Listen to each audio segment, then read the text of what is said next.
Good morning. Let me pray first because I need God to help me. Almighty God, you're great. We come before you this morning asking that you would just speak.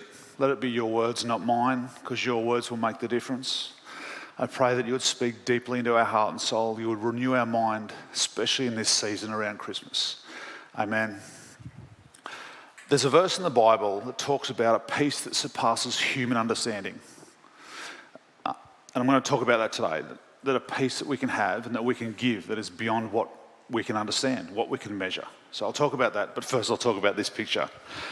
When I was crafting this sermon, I was reflecting on one of the first times that I've been invited to speak with a new group of people, a new organisation, new church, or wherever I was. And like today, this is the first time I've got a chance to speak and share with you, and I'm very, very honoured. This was the first time I got to speak in a chapel in Afghanistan in 2014.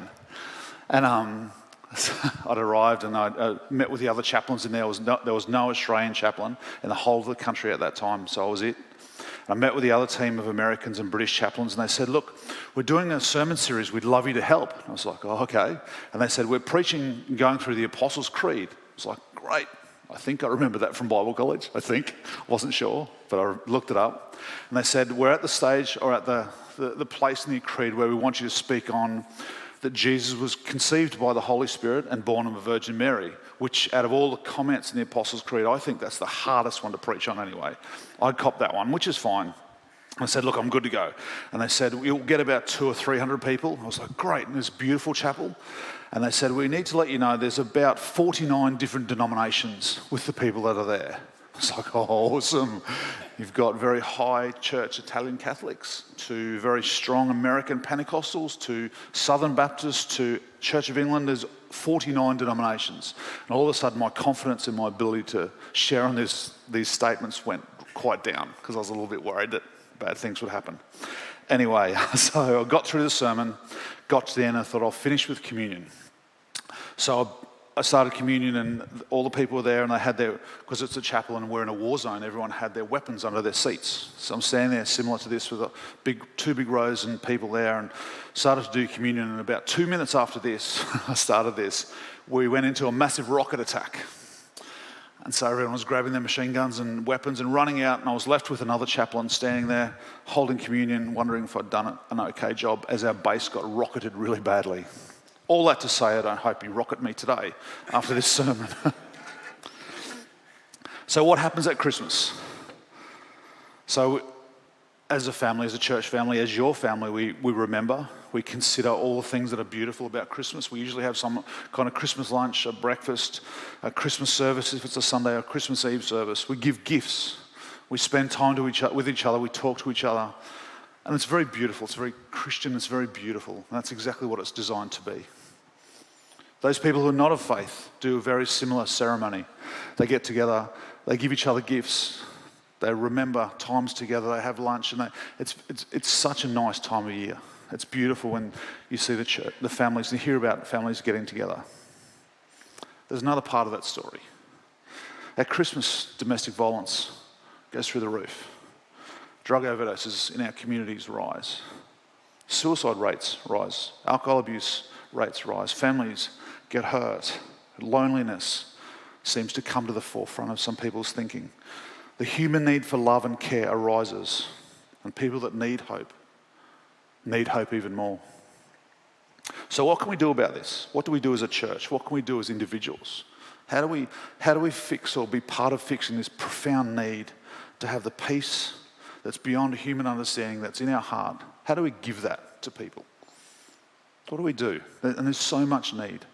There's so much need for peace. What do we do? So there's 3 stories I'd like to talk to you about this morning. They're in the Bible.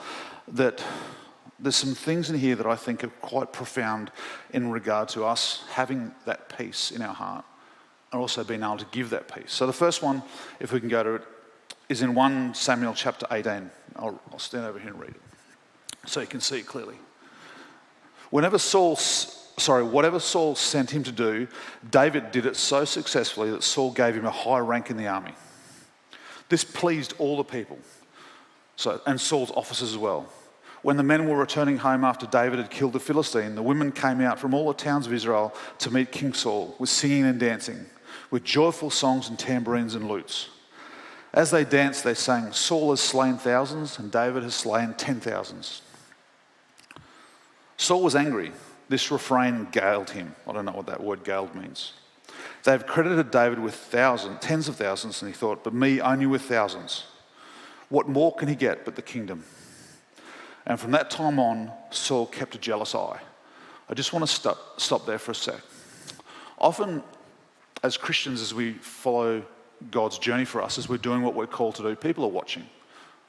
People are seeing what we do.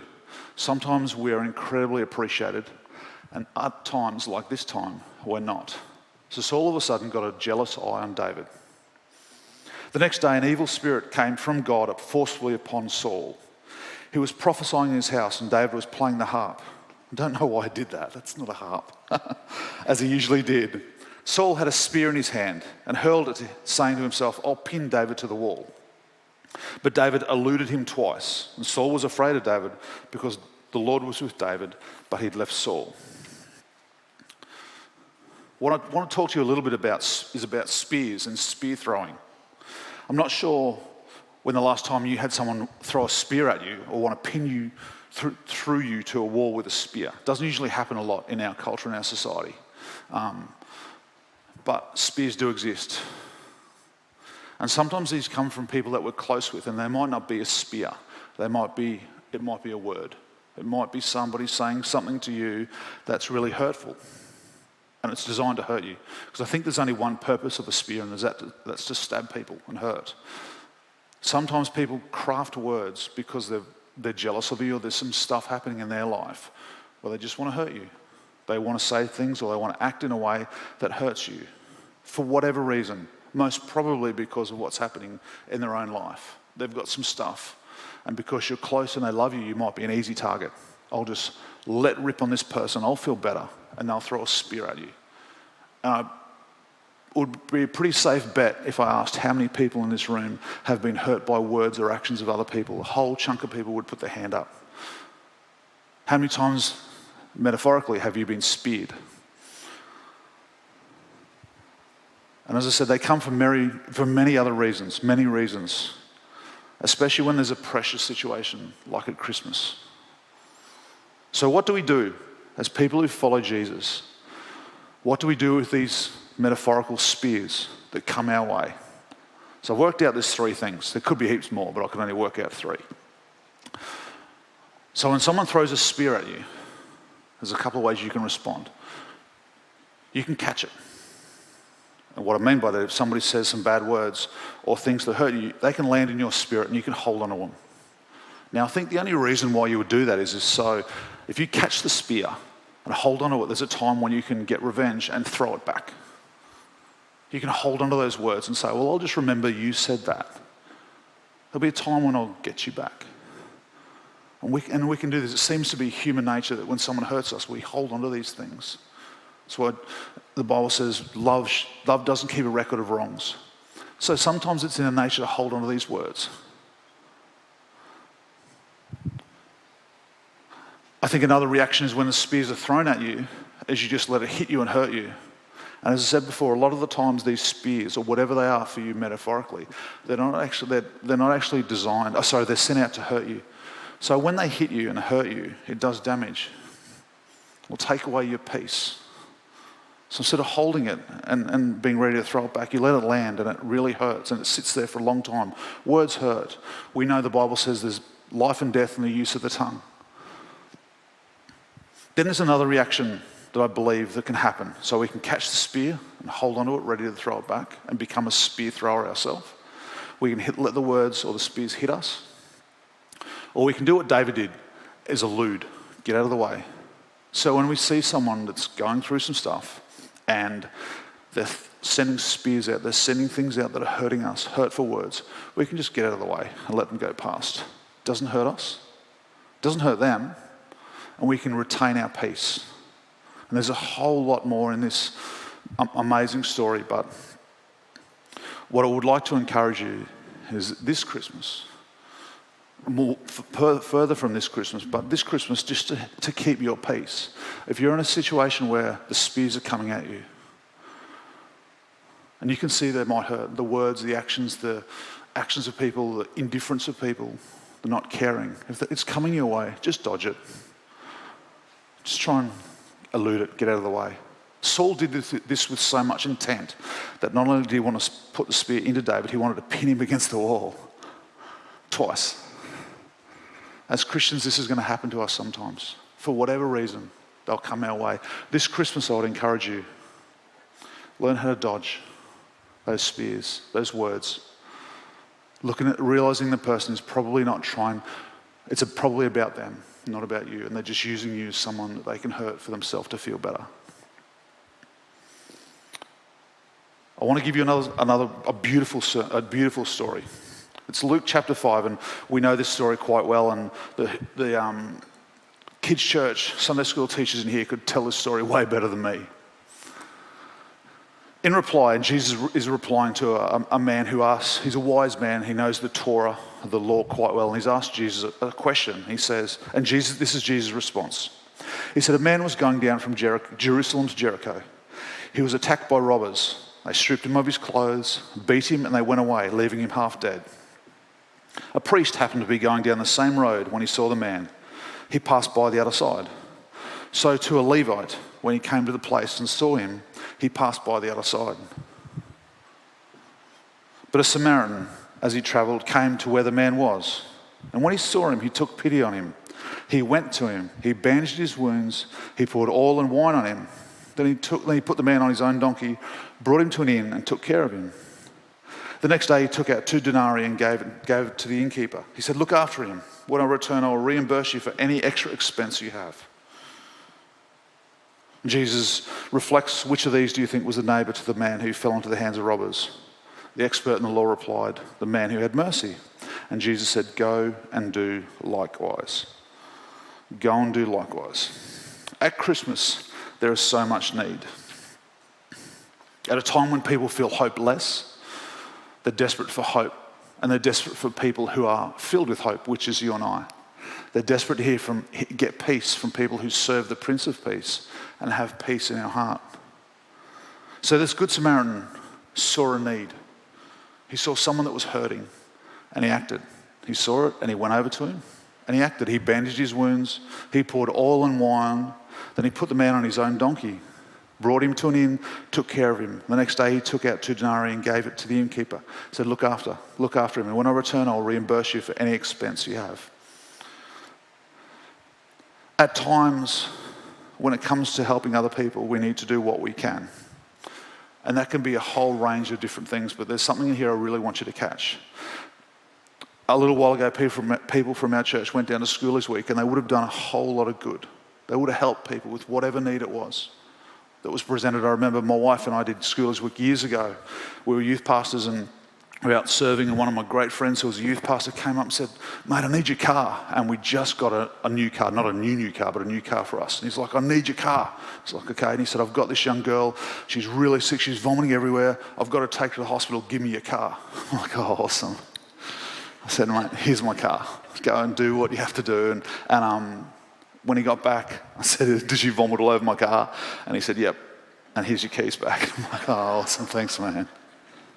What happened was that beautiful young girl actually miscarried in my car on the way to the hospital. And she was able to be in a space where she was broken and hurting by my friend who said, give me your car, I need to take this girl. We see a need and we'd help. Whether that's doing something like that at school this week or whether it's simply dropping letters into a letterbox. And I could tell you a story of someone who dropped a flyer in a letterbox, and I've seen 4 generations of that family know Jesus from someone dropping a letter in a letterbox. When there's a need, we do that. But what I would like you to see is the support from the Good Samaritan was finite. Notice he didn't continually support the guy. He didn't say, here's enough money for the rest of his life for a job. He didn't buy him a house. He did what he could, and it was finite. Sometimes it's really good to be reminded Jesus said yes to so many things. He also said no. I've done enough. At this time of year when there's so much need and we can help so many people, we can't do everything. And I would encourage you to do what you can to help people. Just do what you can. Say yes, and if you have to, say no. Jesus said to his disciples, if someone asks you to go 1 mile, go 2. Jesus didn't say go 5, he didn't say go 20. And what he was reflecting on in the culture of the day with Roman occupation, that a Roman centurion or a Roman soldier, a trooper, could walk up to a Jew and say, carry my spear and carry my shield for 1 mile. And if they didn't do that, they could actually get crucified. So Jesus' response to that was, do what they've asked you to do, go 1 extra mile and that's it. It was finite.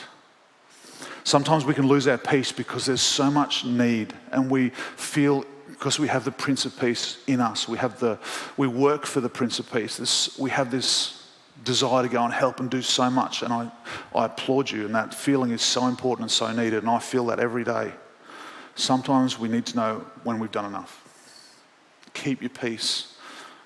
Don't put yourself in a position where you feel like there's so much more that I can do, I should be doing more. Sometimes it's simply giving your keys to the car and saying, giving this person a lift. It's putting a flyer in the letterbox, and you've done exactly what God wanted you to do. And the opportunity to serve God is placed before you. You've done exactly what he wanted you to do. Don't feel guilty about not doing more. Sometimes it's just simply go that extra mile and that's it. In my job as a chaplain, I've got about 9,000 people on the base that I'm part of the team that looks after, and there's a profound amount of need.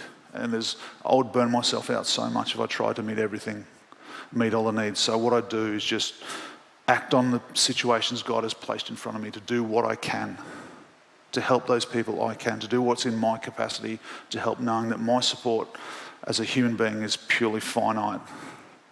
And I think in this sermon, in this story rather, of the Good Samaritan, we're not heard of him again. He doesn't do more, he just does what he does. He helps him, he puts oil and wine on him, puts him on his donkey, takes him to an inn, pays the dude some coin, says look after him, and whatever else it costs, I'll give you on my way back, and that's it. This Christmas, in your delivery of peace for people, just please remember it's finite.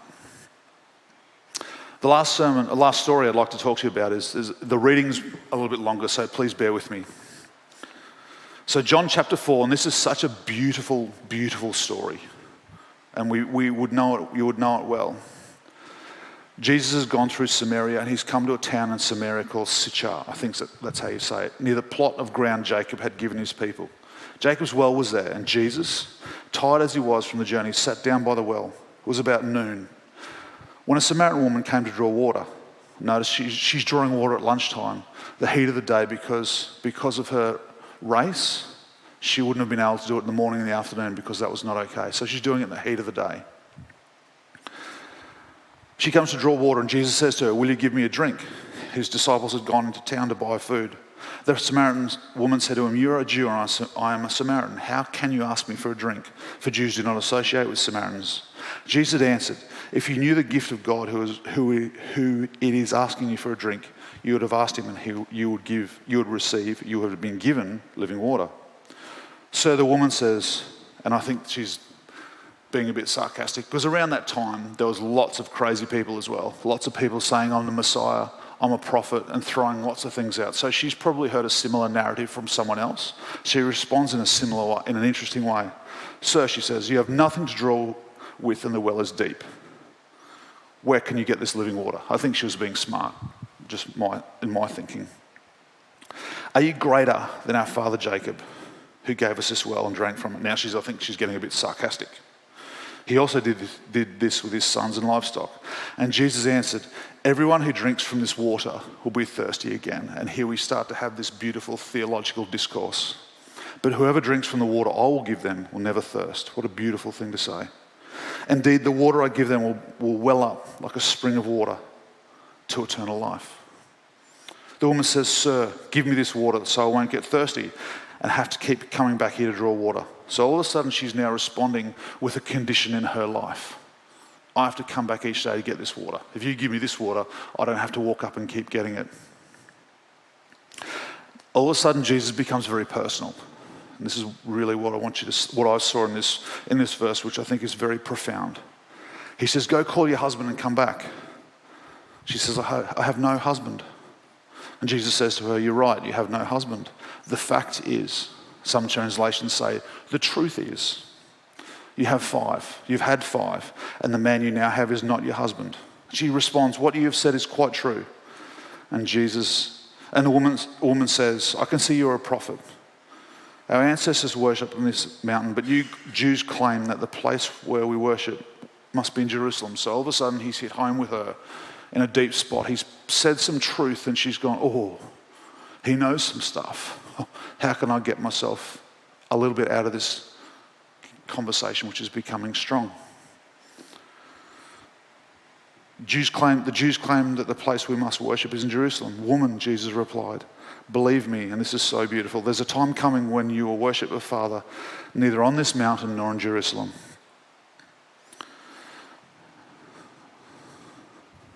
You Samaritans worship what you do not know. We, as Jews, worship what we do know, for salvation is from the Jews.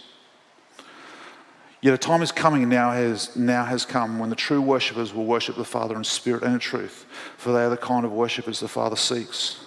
God is spirit, and his worshippers must worship in spirit and in truth.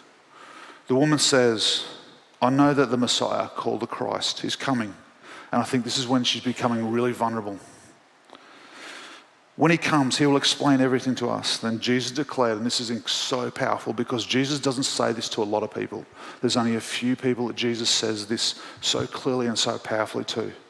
Jesus declares, "I, the one speaking to you, I am he."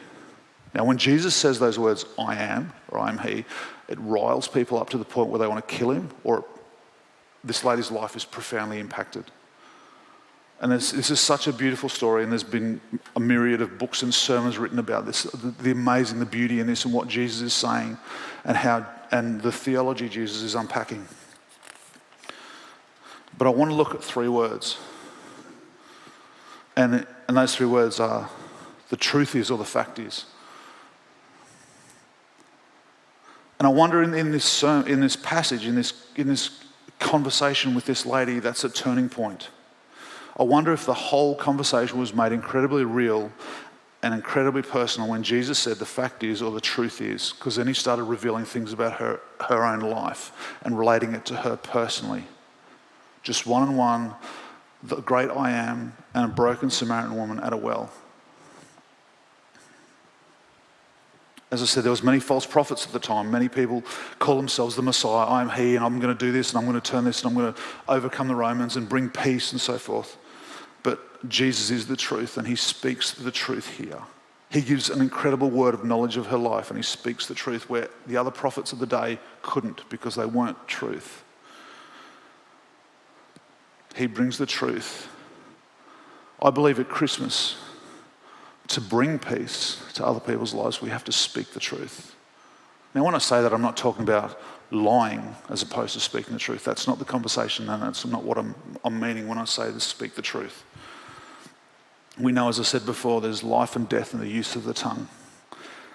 And we know that truth sets people free. And sometimes we consider that hearing those words about telling people the truth, it's about confronting, it's about rebuking, it's about telling people what's not right in their behaviour, it's telling them what they're not doing.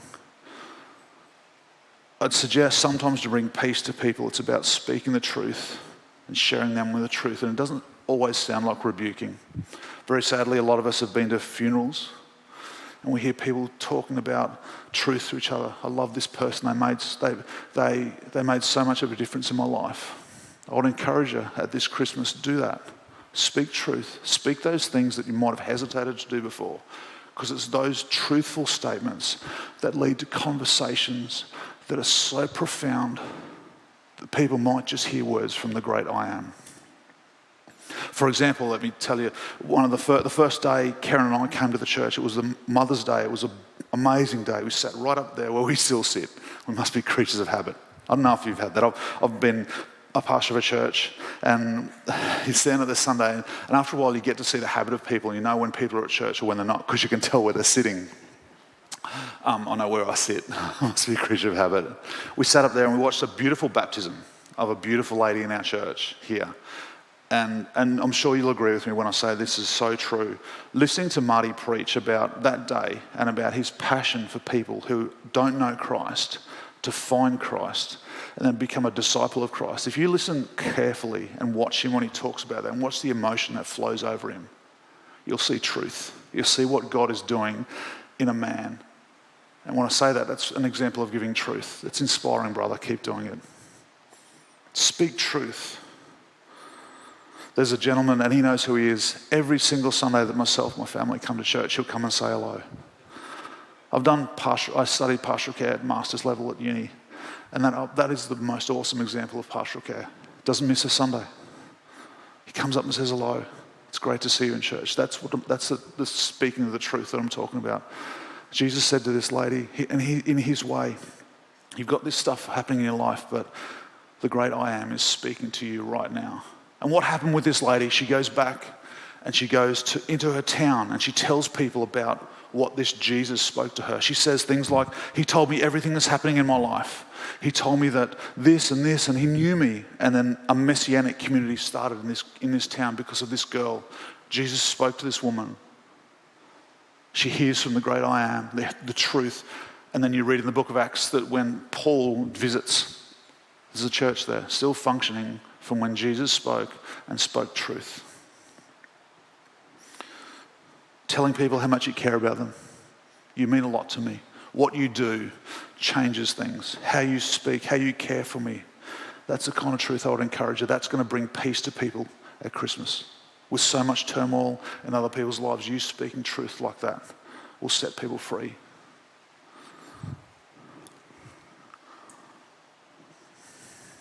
Unlocking amazing conversations that you can have, empowering conversations that you can have, especially when people desperately need hope. And they need hope from people like you and I who have the Prince of Peace in our heart.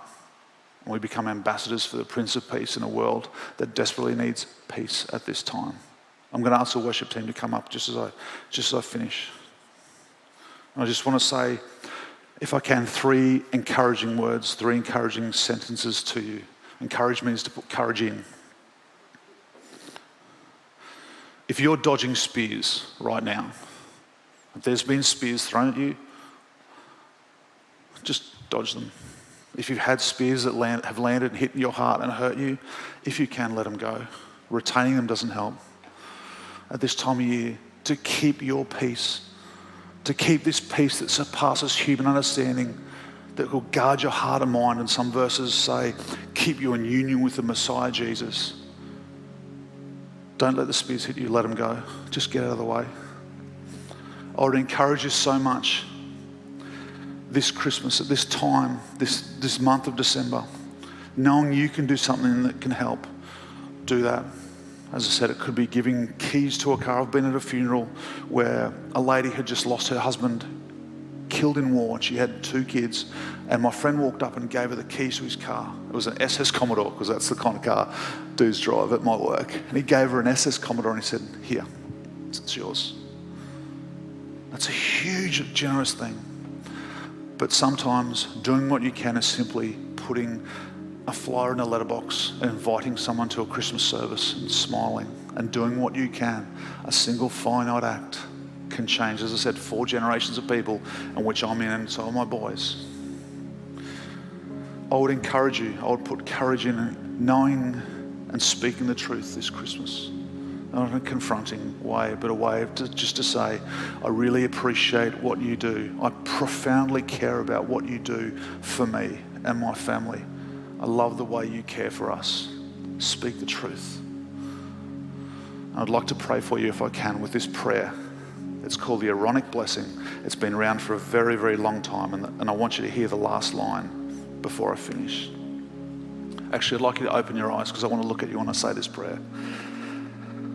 I've tried to memorize it. If I get it wrong, please forgive me. Don't bomb me. May the Lord bless you and keep you. May he cause his face to shine upon you and give you grace. And may his countenance be around you and give you peace. Amen. Sing. Please stand and we'll spend some time worshiping God.